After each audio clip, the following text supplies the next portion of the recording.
Halo Lur, Assalamualaikum warahmatullahi wabarakatuh. Salam sejahtera dan sehat selalu ya Lur. Oke, balik lagi di channel saya John Setia Studio. Di video kali ini saya akan membahas tentang tips dan trik untuk memilih ataupun ingin membeli motor bekas ya Lur. Seperti apa videonya? Tonton sampai habis. I got no love for the fakeness. If you wanna play tough and wanna hate this, I'll always show up and make a statement. I don't ever slow up, no I don't take sh.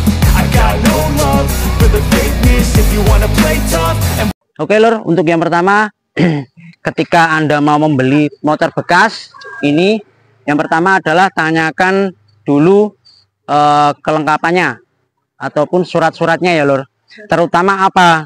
Terutama untuk surat STNK dan BPKB-nya itu sama nopolnya itu tahun berapa ataupun pembuatan tahun berapa. Kemudian cocok lihat juga ataupun lihat di nopolnya ya, itu kota mana. Pastikan jika Anda beli di kota mana itu pastikan jangan sampai di luar kota Anda. Karena apa? Karena nanti pengurusannya dimutasi ya Lur. Pencocokan surat STNK dan BPKB-nya. Untuk STNK pastikan hidup dan BPKB-nya cocokkan juga sama nopolnya ya Lur. Itu yang pertama, karena kelengkapan surat itu penting. Oke Lur, untuk pencocokannya di mana? Untuk noka ataupun nosin, nomor rangka dan nomor mesin. Untuk pencocokannya letaknya untuk khususnya di motor Jupiter MX Old ini ada di bagian ini dan ini. Oke, selanjutnya body fisiknya terutama itu cek di bagian kap-kapnya ataupun sambung-sambungannya. Biasanya ini kan untuk Jupiter MX Old untuk yang keluaran pertama ini itu banyak yang mengeluh terkait banyaknya baut-baut ya Lur, terutama di bodi tengah. Baut-bautnya itu luar biasa banyak, tapi terkadang untuk orang-orang yang sudah tidak begitu terawat itu kebanyakan baut-bautnya itu banyak yang hilang ya Lur. Makanya dicek dulu untuk kelengkapannya, maksudnya untuk penempatan baut-bautnya itu sudah lengkap atau enggak. Karena apa? Biasanya kalau enggak kepasang bautnya itu disambung-sambung sama kabel tis itu untuk bodi-bodi tengahnya ataupun tameng. Kalau untuk yang belakang itu normal bautnya ya Lur. Biasanya yang orang-orang nyebutnya ini kan kayak bautnya luar biasa banyaknya ya untuk pelepasan setiap bodinya, setiap servis. Kemudian untuk pengecekan blok mesin. Untuk pengecekan blok mesin ini dilihat dulu di bagian blok mesinnya tengah.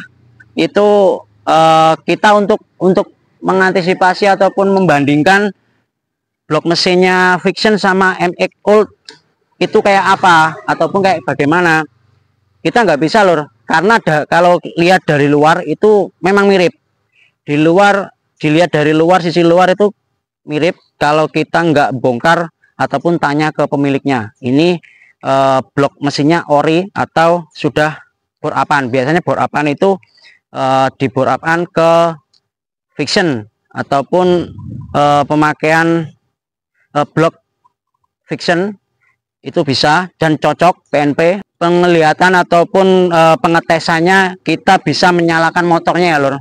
Kita bisa menyalakan motornya dengan menyalakan mesinnya. Oke, selanjutnya tanyakan kondisi karburator. Biasanya kalau sudah tertutup bodi rapat kayak gini, kita mau melihat karburatornya itu orisinil atau sudah diganti ke merek lain atau karburator lain, kita nggak tahu. Kita kalau pengen melihat lebih detail, langkah baiknya dibongkar dulu bodi tengahnya, dilihat keaslian ataupun fisiknya karburator tersebut. Oke, untuk selanjutnya cek listrikan ya Lur. Untuk selanjutnya cek listrikan. Untuk cek listrikan terutama di area double starter, kemudian kontak on. Maaf, untuk pertama kita lakukan langkah kontak on dulu. keadaan indikator netral. Biasanya indikator netral sama indikator mesin itu menyala dulu, kemudian kita tes untuk double starternya. Untuk double starter, kemudian tes bel, kemudian untuk lampu sein, kemudian lampu depan dan lampu belakang untuk pengecekan kelistrikan ya lur. Terus selanjutnya nyalakan mesin juga. Untuk menyalakan mesin dites double starternya. Kalau nggak bisa pakai yang manual, kemudian dengarkan suara mesinnya.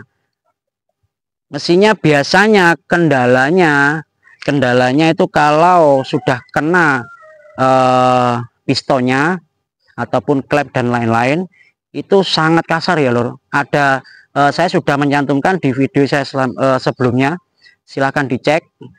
Di situ saya sudah membuat video suara awalnya pas ketika saya beli, sangat kasar lur. Jadi untuk yang video sebelumnya kan saya sudah membuat yang ini itu tentang pembelian saya.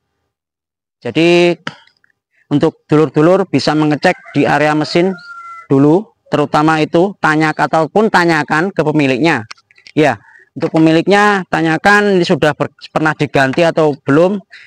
Untuk di motor saya ini sudah pernah ganti untuk bloknya, kemudian di kapnya ini, di bak oli sebelah kanan itu sudah ada pengelimannya ya lur. Itu pertanda sudah pernah ganti kampas kopling. Oke, selanjutnya cek radiator, cek air radiator. Bagaimana caranya lur? Oke, untuk pengecekan air radiatornya sudah masih ada ataupun sudah habis, kita bisa melihat di bagian tabung bawah ya lur. Tabung bawah ini ada tabung cadangan untuk penyimpanan air radiator di bagian bawah. Oke, selanjutnya melihat kondisi gear. Untuk kondisi gear dan rantai pastikan benar-benar masih layak. Biasanya yang nggak pernah dirawat itu kondisi gearnya kayak gini, rantainya biasanya kendor. Oke, kemudian selanjutnya cek senter roda. Untuk pengecekan senter rodanya itu bagaimana lur? Kita bisa melihat dari sisi depan,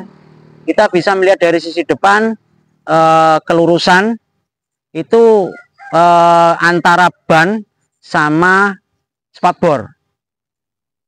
Tapi kalau misalkan spakbornya yang bengkok, nah itu beda lagi lur. Tapi kita bisa melihat dari atas dulu, dari posisi tengah, kemudian diluruskan sampai ujung ban depan. Itu cara pengecekan. Itu biasanya kendalanya itu terkendala di T-nya ya lur.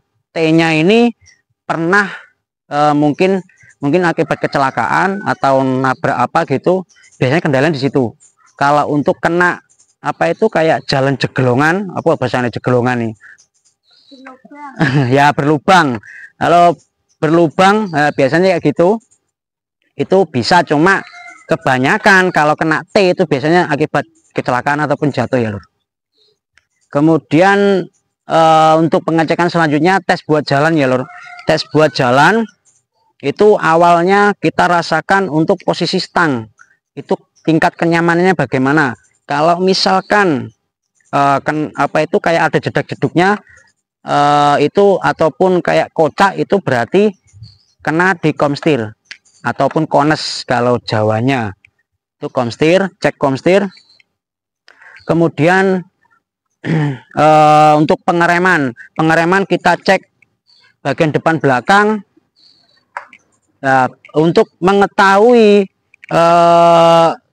kelayakan sok depan itu kita pas ketika jalan lebih enak ya lur. Kita lakukan pengetesan pas ketika kita nyalakan motor, kemudian buat jalan sedikit, terus usahakan remnya langsung dispontankan biar tahu untuk kondisi sok depannya ya lur. Kemudian untuk Jupiter MX ini, terutama yang keluaran pertama sampai Jupiter MX New, itu memang posisinya agak lembut ya lor. Untuk monoshock belakang itu memang bawaan. Jadi monoshock belakangnya itu kalau distandarkan tengah kayak gini, ini posisinya kayak agak tinggi. Tapi pas ketika kita standarnya kita dorong ataupun kita ajukan, nah itu posisi langsung turun kayak gini lor. Jadi dia itu karakter dari monoshock Jupiter MX ini itu kayak lembut, shocknya itu lembut ataupun lunak, jadi nggak kurang kokoh. Kalau menurut saya sih sebetulnya untuk saran saya biasanya untuk teman-teman itu diganti shocknya pakai MX King ya lor, bisa. Untuk shock MX King itu selisihnya sama MX Old itu 1 cm lor. Itu stabilnya lumayan. Jadi kalau untuk Jupiter MX Old ini pas ketika kita turunin itu langsung kayak anjlok gini, kayak rendah. Belum lagi pas ketika buat boncengan ya lor, itu kayak apa itu, monoshocknya ataupun shock breakernya itu sangat empuk. Itu kalau saran saya sih lebih baik diganti ke produknya MX King ataupun shock breaker monoshocknya MX King. Oke. Kemudian selanjutnya cek gigi persneleng. Nah ini menarik lor. Untuk pengecekan gigi persneleng ini, kita ketika buat jalan kita masukkan, kita kurangi, kemudian kita tambah gas lagi agak kencang sedikit, kita masukkan, kita kurangi. Itu kalau misalkan kondisinya agak masukkan giginya agak alot, itu pertanda olinya itu habis ya lor, ataupun sudah nipis. Bagaimana mengeceknya? Kita bisa melihat ataupun melepas dari sini dulu. Kalau misalkan tandanya ini tanda batangnya itu sangat nipis, berarti segeralah Anda mengganti oli mesinnya lor. Nah itu untuk pengecekan oli mesin di bagian persneleng bisa. Kemudian biasanya ada kendala yang motor lama itu gigi persnelengnya itu kayak alot ataupun kadang kembali sendiri. Nah itu bahaya, berarti ada yang kocak di area as transmisinya, kemungkinan kayak gitu ya lor. Oke, selanjutnya untuk yang terakhir, penyesuaian harga. Untuk penyesuaian harga, ketika Anda sudah mengecek semuanya, dari tips-tips dari saya itu dari awal sampai akhir, nah kita terakhir adalah penyesuaian harganya lor. Ya, kalau misalkan sudah layak dan normal, nggak terlalu pergantiannya nggak terlalu besar ataupun biayanya spare partnya nggak terlalu besar, itu berarti harganya ya harga pasaran ya lor, harga normal aja. Itu saran saya dari saya lor. Dan kemudian kalau misalkan kondisinya sudah nggak terawat ataupun sudah parah, nah saran saya mending harganya agak turun. Oke. Yang penting sesuaikan dengan kondisinya, kerusakannya bagaimana, itu aja lor. Oke ya, sekian dari saya, semoga bermanfaat. Ini khusus pemula ya lor, saya ulangi lagi, saya membuat video kayak gini khusus pemula. Dan bagi dulur-dulur yang mau ingin membeli motor Jupiter MX Old, itu silahkan pahami dan pastikan dulu barangnya. Jadi nggak usah terlalu keburu-buru untuk membeli. Karena apa? Karena namanya barang ataupun motor bekas yang sudah lama, terutama keluaran 10 tahun lebih, kita pengecekannya lebih detail lagi ya lor. Oke lor, terima kasih sudah menonton, semoga bermanfaat. Jangan lupa like, komen, dan subscribe. Semoga sehat selalu dan lancar rezekinya ya lor. Wassalamualaikum warahmatullahi wabarakatuh.